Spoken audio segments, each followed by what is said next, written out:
What do you need in life? What do you want in life? It sounds like a trivial question, but is it? G'day, and welcome to Small Steps Through Life. Today, we're in Pukerua Bay, and I'm looking at the idea of the things that you need or want in your life. How do you quantify them? How do we look at them? Many of the times we look at the idea of our wants and our needs and say, if they match with the societal norms, in other words, everybody else agrees with them, then they're okay.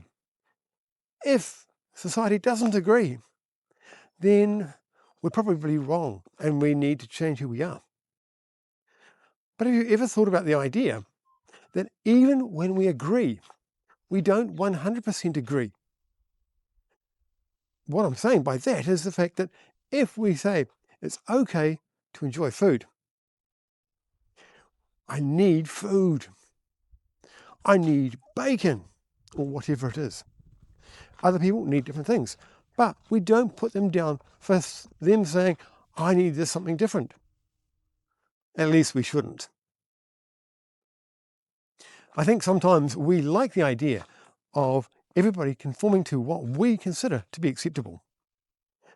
But it's only acceptable to us because of our worldview. It's like the idea of bacon, okay? For me, it's okay, but for a vegetarian, it's not. So do I get to turn around and tell a vegetarian, you should eat bacon? No, shouldn't. I shouldn't. Any more than they can turn around and say, you must not eat bacon. This is the idea of each of us is sovereign to ourselves. Our wants, our needs are also uniquely ours. Sometimes I think we forget that, and we like the idea that our wants and needs are important and other people's are more like suggestions that we get to define whether they're acceptable.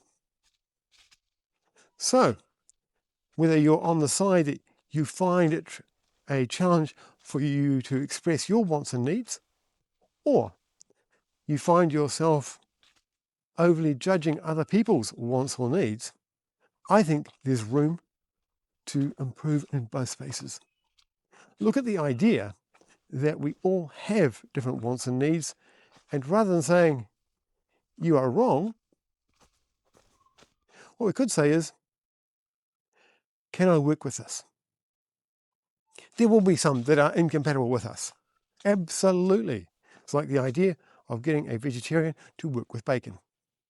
It's not very fair when we don't need to do it. But there are definitely places that we can have wiggle room.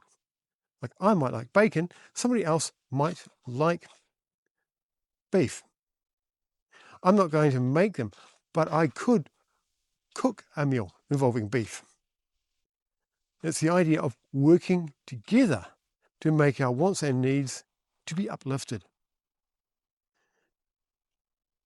I think once we realize that our wants and needs, if they are reasonable, and that's something that we can in part decide, are they putting down other people?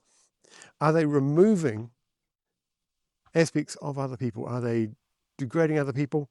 Are they harmful to other people or ourselves? And if we're not having any problems with those, maybe it's time for considering the idea that maybe our wants and needs might be unique, but still valid. And once we can start saying that we see all of ourselves, we can start being unified in who we are. Taking more steps in our life that are consistent with who we are. We're owning who we are, and that's an amazing place to be. So what about you? Who are you? What are your wants and needs? Do you consider them important? And are you going to take steps to see if you can make them happen? And on that note, I'm going to say, see you later.